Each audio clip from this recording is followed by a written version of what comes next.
السلام عليكم ورحمة الله وبركاته. نحمده ونصلي على رسوله الكريم. أما بعد فأعوذ بالله من الشيطان الرجيم. بسم الله الرحمن الرحیم. ڈیئر ویورز، آج کل سنت اور بدعت اس قدر مکس ہو کے رہ گئے ہیں کہ ایک عام انسان بدعت کو سنت سے اور سنت کو بدعت سے الگ کر ہی نہیں سکتا۔ بھلا وہ کیسے کرے؟ ان بدعات بنانے والوں نے بدعات کو اس قدر مزین اور ڈیکوریٹ کر کے اور فضیلتوں کے ساتھ ایسے بیان کیا کہ وہ اصل سنت کی فضیلت سے بھی کراس کر گئے۔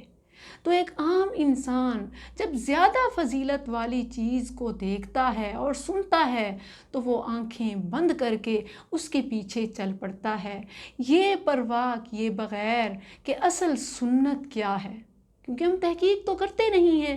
بس جس نے ہمیں زیادہ فضیلت بتائی، زیادہ وظائف بتائے، زیادہ اعمال بتائے، ہم اسی کو سنت سمجھ کر چل پڑتے ہیں۔ اور حتیٰ کہ پھر جب ہمارے سامنے اصل حدیث یا اصل سنت بتائی جاتی ہے جو ہماری بدعت کے خلاف ہوتی ہے تو ہم سنت سکھانے والوں کو گستاخ رسول سمجھ بیٹھتے ہیں اور سوچتے ہیں کہ یہ تو رسول اللہ صلی اللہ علیہ وسلم سے محبت ہی نہیں کرتے۔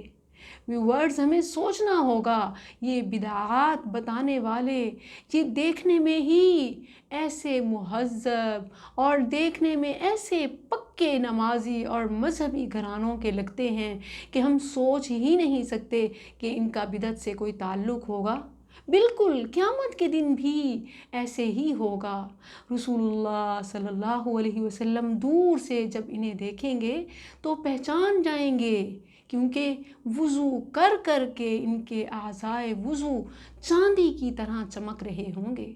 آپ صلی اللہ علیہ وسلم خوش ہو جائیں گے کہ یہ میری امت کے لوگ آ رہے ہیں، اس قدر سجدے کر کر کے پیشانیوں پہ محراب اور وضو کر کر کے اعضائے وضو چاندی کی طرح چمکنے والے، بھلا یہ میری امت کے علاوہ کون ہو سکتا ہے؟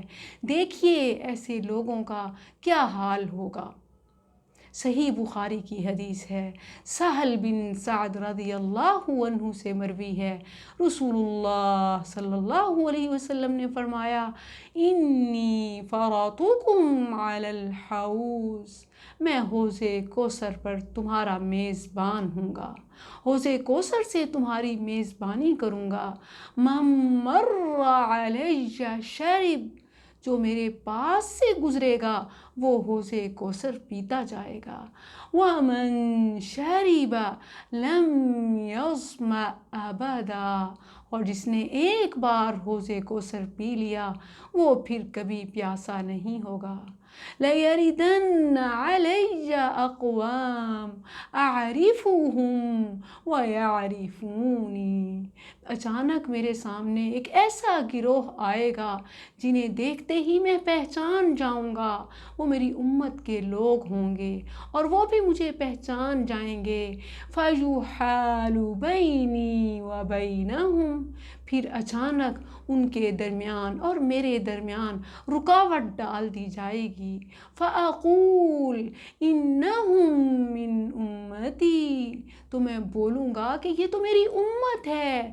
فَيُقَالُ إِنَّكَ لَا تَدْرِي مَا أَحْدَثُوا بَعْدَكَ، اے نبی آپ نہیں جانتے کہ انہوں نے آپ کے بعد کیا کیا دین میں اضافے کیے تھے، کیا کیا بدعات کو سنت بنا کر پیش کر دیا تھا، عوام کے لیے دین کی اصل اوریجنل شکل کو بگاڑ کر رکھ دیا تھا۔ میرے نبی جب یہ سنیں گے تو وہیں پکار اٹھیں گے، سحقاً سحقاً لمن غیر بعدی، انہیں مجھ سے دور کر دو، دور کر دو جنہوں نے میرے بعد میرے دین کو تبدیل کیا۔